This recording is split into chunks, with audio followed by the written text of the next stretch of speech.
नमस्कार, मैं हूं आपके साथ श्वेता झा। शाम के 7 बज चुके हैं और 7 गुड न्यूज के साथ हम हाजिर हैं। हम आपको आज की 7 गुड न्यूज के बारे में बताएंगे और सबसे पहले बात आज की सबसे बड़ी गुड न्यूज की करेंगे। जम्मू कश्मीर से लेकर हिमाचल के पहाड़ों पर बर्फबारी का भव्य नजारा हर किसी को अपनी ओर खींच रहा है। तो जो सैलानी पहाड़ों पर पहुंचे हैं, बर्फ देखकर उनकी खुशी का ठिकाना नहीं है। ऐसे में हमारी आज की जो पहली गुड न्यूज है वो इसी से जुड़ी है। पहाड़ों पर बर्फबारी से नए साल का स्वागत। जी हाँ, आपको बता दें कि पहाड़ों पर मौसम बदलने के बाद ठंड में इजाफा हुआ है, लेकिन पर्यटकों पर इसका कोई असर नहीं दिख रहा, क्योंकि वो जो मुराद लेकर पहाड़ों पर आए थे वो प्रकृति ने पूरा कर दिया है।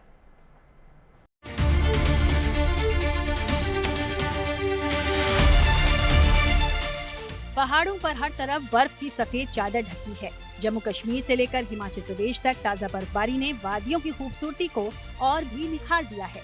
गुलमर्ग, पीर पंजाल, भद्रवाह, पुंछ और डलहौजी, केदारनाथ समेत हर ऊंची चोटी पर हर तरफ केवल बर्फ ही बर्फ है। हालांकि इस खूबसूरती के बीच जनजीवन और आवाजाही पर असर भी देखने को मिल रहा है, लेकिन राहत की खबर है कि BRO की टीम लगातार बर्फ हटाने का काम भी कर रही है। ताजा बर्फबारी के बाद सोनमर्ग की वादियां पूरी तरह से बर्फ से सज गई हैं। ठंडी हवाओं के बीच जमी बर्फ मानो चांदी सी दमक रही हो, और यही वजह है कि सोनमर्ग इन दिनों हकीकत से ज्यादा ख्वाब जैसा नजर आ रहा है। यहाँ की खूबसूरती एक नए आयाम पर पहुँच चुकी है। अगर आप सुकून और कुदरत के सबसे बेहतरीन स्वरूप को देखना चाहते हैं, तो इस वक्त सोनमर्ग से बेहतर कोई और जगह हो नहीं सकती।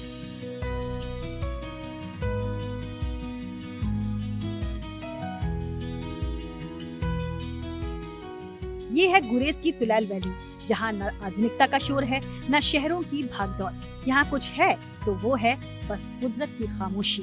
बर्फ से ढके पहाड़, खूबसूरत वादियाँ और हवा में घुली सुकून, मानो वक्त खुद यहाँ आकर ठहर सा गया हो। कश्मीर के ऊंचे पहाड़ों ने तो सफेद चादर ओढ़ ली है, लेकिन श्रीनगर को अब भी बर्फबारी का इंतजार है। भले ही आसमान से अभी बर्फ गिरी नहीं हो, लेकिन कड़ाके की ठंड और चिलई कलां के तेवर साफ महसूस यहाँ किए जा सकते हैं।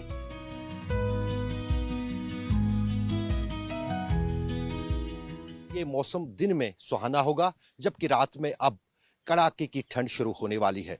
मौसम विभाग की माने तो अब की बार सबसे ज्यादा ठंड आने वाले दिनों में कश्मीर में पड़ेगी, और यदि बात की जाए तो आने वाले दिनों में रात का तापमान -5 डिग्री तक भी जा सकता है, जो सबसे कम तापमान अब तक का कश्मीर में होगा। भले ही शहर को बर्फबारी का इंतजार हो, लेकिन डल झील की रौनक में कोई कमी नहीं आ रही है। कड़ाके की ठंड के बावजूद पर्यटक शिकारे की सवारी का लुत्फ उठा रहे हैं।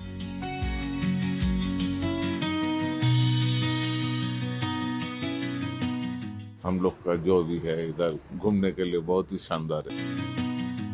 कश्मीर की तरह हिमाचल और उत्तराखंड में भी ऊंची पहाड़ियों को बर्फबारी ने चांदी सा चमका दिया है। सोलंग वैली और अटल टनल के चारों ओर गिरती बर्फ, सफेद चादर में लिपटे पहाड़ और सर्द हवा के बीच वादियां मानो जश्न मना रही हैं। और जब ताजा बर्फबारी हुई तो ऐसे में लोगों का उत्साह भी अपने पीक पर पहुंच गया। ट्रैफिक के बीच पर्यटक बर्फ में खेलते, तस्वीरें खिंचवाते और हर पल को यादगार बनाने में जुटे नजर आए।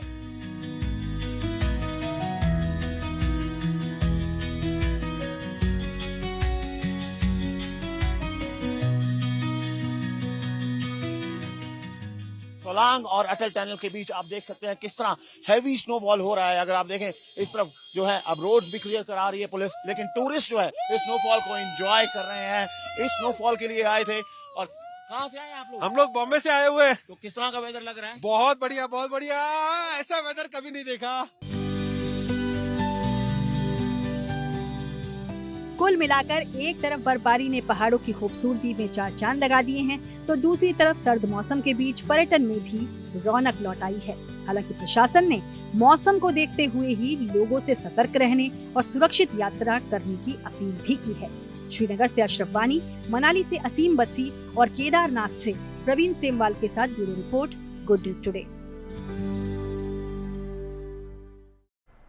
प्रयागराज में कल से यानी कि 3 जनवरी से माघ मेले का शुभारंभ होने जा रहा है। ये मेला पौष पूर्णिमा से शुरू होकर माघ पूर्णिमा तक चलने वाला है। इस धार्मिक आयोजन में लाखों श्रद्धालु संगम में आस्था की डुबकी लगाएंगे। ऐसे में हमारी अगली यानी कि जो दूसरी गुड न्यूज है वो है माघ मेले के लिए पहुंचने लगे कल्पवासी। जी हाँ, आपको बता दें कि कुल 44 दिनों तक चलने वाले इस महा आयोजन में करीब 12 से 15 करोड़ श्रद्धालुओं के आने का अनुमान है। मेले के दौरान 6 मुख्य स्नान पर्वों का आयोजन होगा। कल माघ मेले का पहला स्नान है जिसमें भारी संख्या में श्रद्धालुओं के पहुंचने की संभावना है, जिसे लेकर प्रशासन ने भी कमर कस ली है।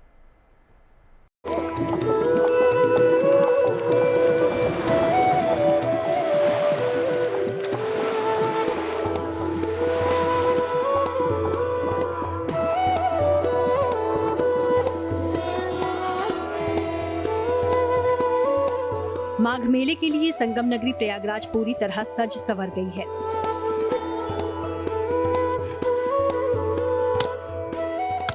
पावन संगम तट पर आस्था का महासंगम होने जा रहा है।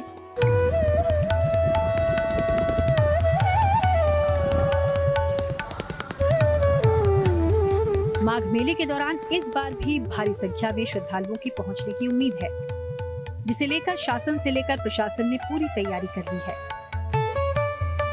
पौष पूर्णिमा से माघ महीने की शुरुआत होती है और इसी दिन से प्रयागराज में आस्था का महामेला माघ मेला लगता है, जिसके लिए संगम की रेती पर साधु संतों से लेकर कल्पवासियों के टेंट लग गए हैं। घाटों को दुरुस्त किया गया है और स्नान पर्वों को लेकर विशेष इंतजाम किए गए हैं। पौष पूर्णिमा का दिन यानी 3 जनवरी को माघ मेले का पहला स्नान है। पौष पूर्णिमा तिथि आज शाम 6:53 से शुरू हुई है, जिसका समापन कल यानी 3 जनवरी को दोपहर 3:32 पर होगा।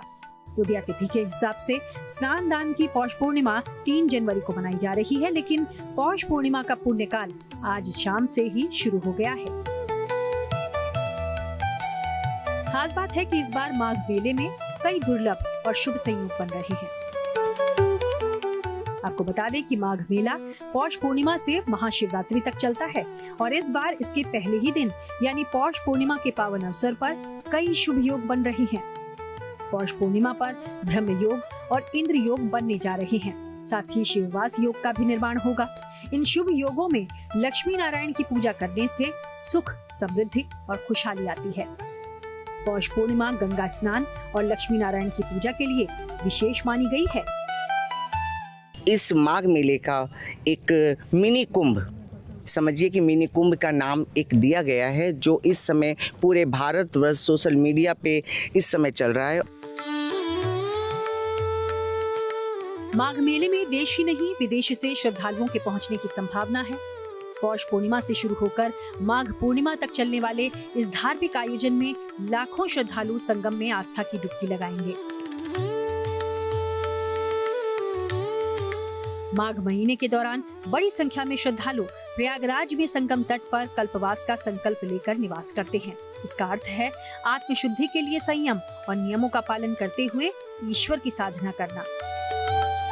ऐसे में ग्रह नक्षत्रों के मंगलमय योगों और संयोगों के कारण माना जा रहा है कि कल्पवासियों और धार्मिक लोगों के लिए इस बार का माघ मेला, जिसका समय पुण्य कमाने के लिए बड़ा ही शुभकारी होने जा रहा है।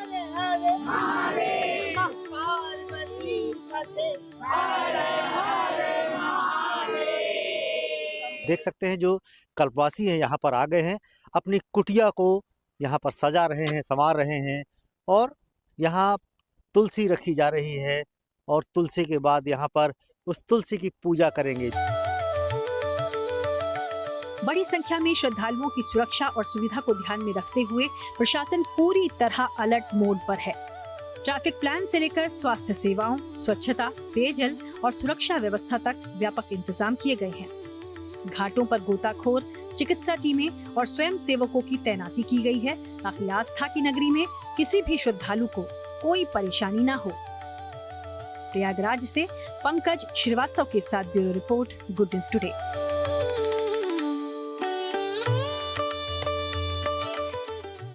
शुक्रवार को अयोध्या में राम मंदिर की प्राण प्रतिष्ठा की दूसरी वर्षगांठ के अवसर पर आयोजित दूसरे प्रतिष्ठा द्वादशी समारोह का आखिरी दिन था। लिहाजा दूर दूर से आए भक्तों ने दूसरे प्रतिष्ठा द्वादशी समारोह में अपनी अनोखी और महत्वपूर्ण भूमिका निभाई।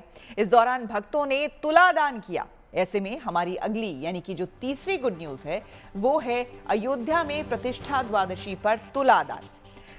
अयोध्या में 29 दिसंबर से शुरू हुआ दूसरा प्रतिष्ठा द्वादशी शुक्रवार को संपन्न हो गया। इससे पहले आज प्रतिष्ठा द्वादशी के आखिरी दिन भक्तों ने श्री राम जन्मभूमि तीर्थ क्षेत्र ट्रस्ट के सीता रसोई का दर्शन किया और वहां पर उन्होंने प्रसाद का डिस्ट्रीब्यूशन किया। इसके बाद श्रद्धालुओं ने सीता रसोई के लिए तुला दान किया। तुला दान वो दान है जिसमें व्यक्ति को एक बड़े से तराजू के पलड़े पर बिठाया जाता है और दूसरे पलड़े पर उसके वजन के बराबर अनाज या फिर अन्य सामग्री रखी जाती है और फिर इस सामग्री को दान कर दिया जाता है। इस मौके पर दूर दूर से भक्त तुला दान के लिए सीता रसोई पहुंचे थे। तुला दान के बाद श्रद्धालुओं ने कहा कि इस अनुष्ठान को करने के बाद उन्हें संतोष की प्राप्ति हुई। राम जी के मंदिर आई हूँ, अयोध्या आई हूँ, बहुत अच्छा लगा यहाँ पे आके। और मैंने सीता मैया के यहाँ दान किया है। सीता रसोई के भोज में मैंने दान किया है। बहुत अच्छा लगा, बहुत बढ़िया लगा। दान लोग करते हैं अपने कल्याण के लिए जो है, यहाँ तक कि एक बड़ा दान है तुला दान महादान। भगवान राम जी भी तुला दान किए थे, कृष्ण भी तुला दान किए थे। अपने और जन कल्याण के लिए और अपने कल्याण के लिए लोग श्रद्धापूर्वक तुला दान करते आए हैं और आज भी इस परंपरा चली आ रही है। सीता रसोई में भी वही इसी क्रम में तुला दान का कार्यक्रम हो रहा है। मुजफ्फरपुर जिले के बोछा प्रखंड के अंतर्गत सरफुद्दीन गांव के किसान राजू कुमार चौधरी ने आधुनिक खेती की मिसाल पेश की है। जिस आलू की खेती को इलाके में लंबे समय से घाटे का सौदा माना जाता रहा, उसी खेती को उन्होंने मुनाफे का जरिया बना दिया है। राजू चौधरी ने इजरायली तकनीक से आलू की खेती करके किसानों के लिए उम्मीद की नई किरण पैदा कर दी है। ऐसे में हमारी अगली यानी कि जो चौथी गुड न्यूज है वो है किसानों की बढ़ती कमाई का इजरायल कनेक्शन। जी हाँ, आपको बता दें कि किसान राजू चौधरी ने इजरायली आलू की खेती से 45 दिनों में बम्पर पैदावार हासिल करते हुए लाखों का मुनाफा कमाया है। दरअसल राजू कुमार चौधरी ने करीब 30 कट्ठा भूमि में इजरायली किस्म के आलू की खेती की। इस खेती की सबसे बड़ी खासियत यह है कि ये फसल मात्र 45 दिनों में तैयार हो जाती है, जबकि सामान्य देसी आलू को तैयार करने में लगभग 105 दिन का समय लगता है। कम समय में फसल तैयार होने से किसानों को जल्दी आमदनी मिलती है और उसी खेत में दूसरी फसल लगाने का भी अवसर मिल जाता है। इजरायली आलू की खेती में लागत अपेक्षाकृत कम आती है और उत्पादन सामान्य आलू की तुलना में कई गुना अधिक होता है। जहां एक कट्ठा में सामान्य आलू से लगभग 7 क्विंटल उपज मिलती है, वहीं इजरायली आलू से उसी अवधि में करीब 21 क्विंटल तक उत्पादन संभव है। कम पानी और कम कीटनाशक की जरूरत होने के कारण ये खेती पर्यावरण के अनुकूल भी मानी जाती है। और अब बात एक अनोखी पहल की जो कि देश ही नहीं बल्कि विदेश के लोगों के लिए भी नजीर बन गई है।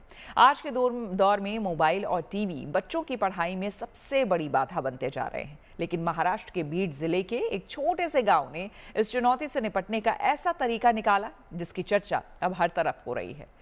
आपको हम अगली खबर इसी से जुड़ी हुई बताते हैं। हमारी अगली यानी कि 5वीं खबर है सायरन से टीवी ऑफ पढ़ाई शुरू।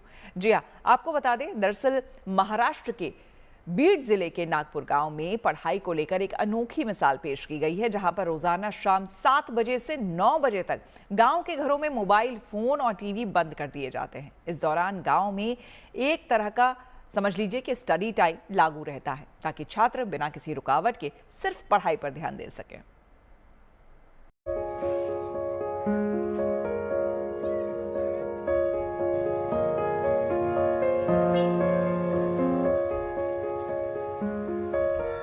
जैसे ही शाम के 7 बजते हैं, महाराष्ट्र के बीड जिले के नागापुर गांव सायरन की आवाज से गूंज उठता है।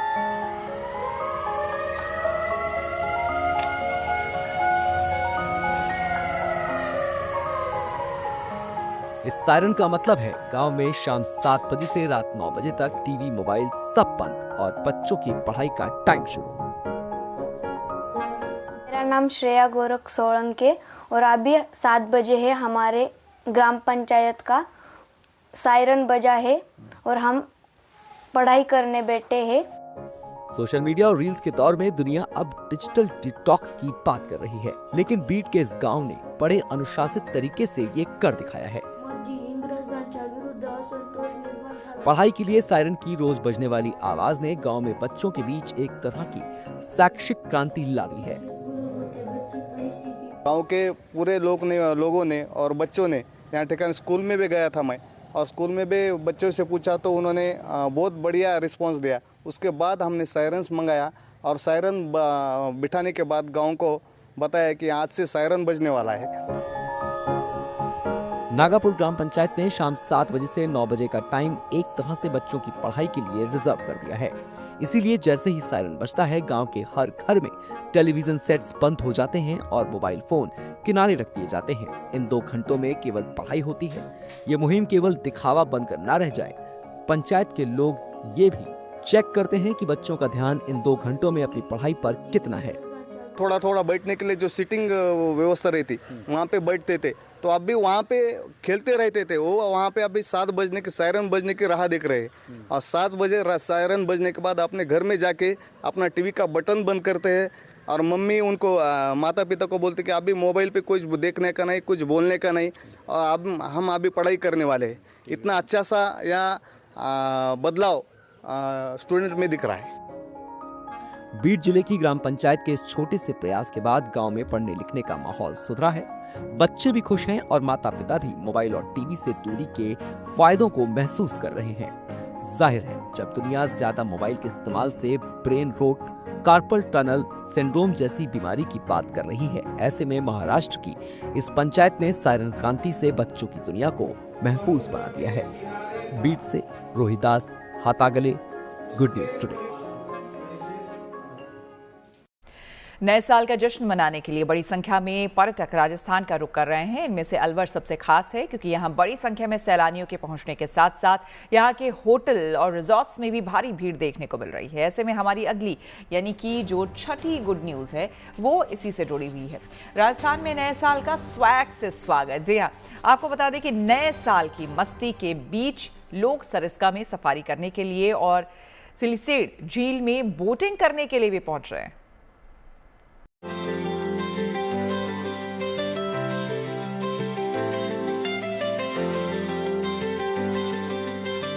राजस्थान में नए साल का जश्न मनाने के लिए लाखों पर्यटक अलवर, जयपुर, जोधपुर, जैसलमेर सहित अलग अलग शहरों में पहुंच रहे हैं। लेकिन इन सब में भीड़ दिल्ली एनसीआर में आने वाले शहर अलवर में पड़ रही है। लिहाजा अलवर पर्यटकों की पहली पसंद बनी हुई है।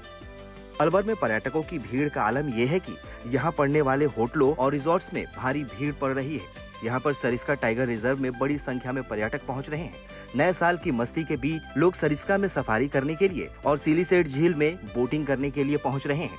दिल्ली मुंबई एक्सप्रेसवे के शुरू होने के बाद अलवर की कनेक्टिविटी और बेहतर हो गई है। इसीलिए वीकेंड के दौरान दिल्ली, गुरुग्राम, नोएडा, फरीदाबाद और गाजियाबाद सहित आसपास के शहरों से हजारों की संख्या में पर्यटक घूमने के लिए अलवर और उसके आसपास के पर्यटन स्थल पर पहुंच रहे हैं। अलवर में सरिस्का टाइगर रिजर्व के अलावा सिलिसेट झील, बाला किला, सिटी पैलेस और पांडुपोल हनुमान मंदिर सहित 10 छोटे बड़े पर्यटन स्थल हैं, जो देश विदेश में अपनी खास पहचान रखते हैं। 2-3 बार आ चुके हैं, लेकिन बच्चों को इस बार लेके आए हैं। और पिछली बार जब आए थे तो बड़ी अच्छी मेमोरीज रही, टाइगर साइटिंग हुई थी और होपफुली आज भी साइटिंग होगी। बाकी रणथंभौर जिम कॉर्बेट जो है, मैं जिम कॉर्बेट से तो बेटर मानता हूँ सरिस्का, क्योंकि ग्रीनरी जो है वो ज़्यादा बेटर है यहाँ की। बहुत अच्छी व्यवस्था है यहाँ पे। अभी आगंतुकों का बहुत अच्छा स्वागत जो है जो यहाँ के वनकर्मी हैं वो कर रहे हैं, और सभी को यहाँ कैंटर और जो जिप्सी है उनकी सुविधाएं दी जा रही हैं। ऑलमोस्ट सभी टूरिस्ट जो है वो काफ़ी खुश हैं। नए साल की मस्ती के बीच पर्यटक पहाड़ों के साथ राजस्थान के अलवर भी पहुंच रहे हैं। अलवर में 250 से ज्यादा रिजॉर्ट, होटल और फोर्ट हैं, जो देश विदेश में अपनी सुंदरता के लिए खास पहचान रखते हैं। ऐसे में सैलानियों की वजह से सरिस्का में टाइगर सफारी पूरी तरह से फुल हो चुकी है। ये हमारे सरिस्का के लिए एक अच्छी बात है कि यहाँ पर लगातार टाइगर की साइटिंग हो रही है। कल भी ST-25 जो काली घाटी के पास में दिखा, उसकी शानदार साइटिंग हुई है। और आज मॉर्निंग में भी ST-9 जो हमारी यहाँ बागिन है वो अधिकतर साइटिंग देती रही थी, उसकी अच्छी साइटिंग हुई है, जिससे आज लगभग 500 पर्यटकों ने उसको देखा है, तो वो रोमांचित हुए। अलवर के आसपास क्षेत्रों में भी बड़ी संख्या में पर्यटन स्थल है, जहां घूमने के लिए प्रतिदिन लोग आते हैं। इन जगहों पर पर्यटक पहुंच रहे हैं, लिहाजा जगह जगह जाम के हालात बन गए हैं। इस बीच पुलिस की चौकसी भी अलवर में देखने के लिए मिल रही है। हमारे यहाँ सरिस्का में अभी संख्या बहुत है, टाइगरों की 50 पहुँच गई है, जिसमें साइटिंग भी अच्छी खासी हो रही है। जोन 1 में ST9, ST21 और 2304 काफ़ी अच्छी साइटिंग दे रहे हैं पर्यटकों को। तो निराश होकर नहीं जा रहे हैं? कोई पर्यटक अभी यहाँ से निराश होकर जा रहे हैं। खास बात यह है कि पर्यटकों को सरिस्का में टाइगरों का दीदार हो रहा है। इसके अलावा पैंथर और अन्य वन जीव भी उनको दिखाई दे रहे हैं, जिससे पर्यटकों की खुशी और बढ़ गई है। Himanshu Sharma, Alwar, good news today.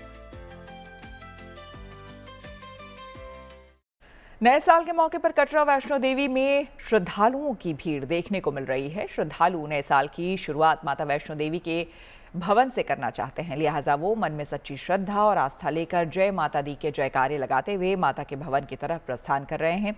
ऐसे में हमारी आज की 7वीं और आखिरी गुड न्यूज़ है, नए साल पर कटरा में पर्यटकों का सैलाब।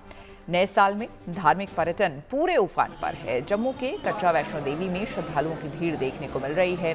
1 जनवरी की शाम को करीब 6 बजे वैष्णो देवी की यात्रा के पंजीकरण के 45,000 के पार करने के बाद पंजीकरण को बंद करना पड़ा, जिसे आज सुबह 4 बजे फिर से श्रद्धालुओं के लिए खोल दिया गया। इसके बाद श्रद्धालु अपनी यात्रा का आनंद लेते हुए माता के जयकारों के साथ आगे बढ़ रहे हैं। वैष्णो देवी के प्रति श्रद्धालुओं की आस्था इतनी है कि उन्होंने रात भर इंतजार किया और सुबह तड़के ही RFID कार्ड लेने के लिए लाइनों में लग गए। नए साल के उपलक्ष्य पर श्रद्धालुओं की गिनती में लगातार इजाफा होता कटरा वैष्णो देवी में नजर आ रहा है। आप मेरे पीछे देख सकते हैं कि दर्शनीय गेट पर किस तरह से डबल स्टोरी ये क्यू कॉम्प्लेक्स जो श्री माता वैष्णो देवी श्राइन बोर्ड प्रशासन द्वारा बनाया गया है, किस तरह से जो श्रद्धालु जो है वो कतारों में, लंबी लंबी कतारों में लगे हुए अपनी बारी का इंतजार करते हुए माता वैष्णो देवी के भवन की तरफ प्रस्थान कर रहे हैं। कुछ लोगों से बात करने की कोशिश करेंगे। नए साल के उपलक्ष्य पर कटरा वैष्णो देवी पहुंचे हैं, कितनी आस्था, कितनी मान्यता लेकर आए? देखिए, लोग नए साल पे पार्टियां करते हैं, हर साल पार्टियां करनी होती हैं। इस साल माता के दर्शन करने लोग आ रहे हैं, भक्ति के द्वार पे लोग तो दर्शन करने आ रहे हैं। रोहतक हरियाणा से आए हैं, माता जी के चरणों में नए साल पे हाजिरी लगाने आए हैं। श्रद्धालु जो है वो माता वैष्णो देवी के दरबार में जो है वो नए साल की शुरुआत करना चाहते हैं। काफी सारे श्रद्धालु हैं। देखिए, आपको पिछले कल की अगर बात करें तो पिछले कल भी जो है वो शाम के समय करीब 5:30 बजे के करीब जो है वो श्रद्धालुओं के लिए पंजीकरण काउंटर जो है वो बंद करना पड़ा था। इतना ज्यादा जो सैलाब जो था वो कटरा वैष्णो देवी में श्रद्धालुओं को देखने का मिल रहा था। तो इसी के साथ 7 बजे 7 गुड न्यूज में मेरे यानी कि श्वेता झा के साथ फिलहाल इतना ही। देश दुनिया के तमाम पॉजिटिव खबरों के लिए देखते रहिए गुड न्यूज टुडे।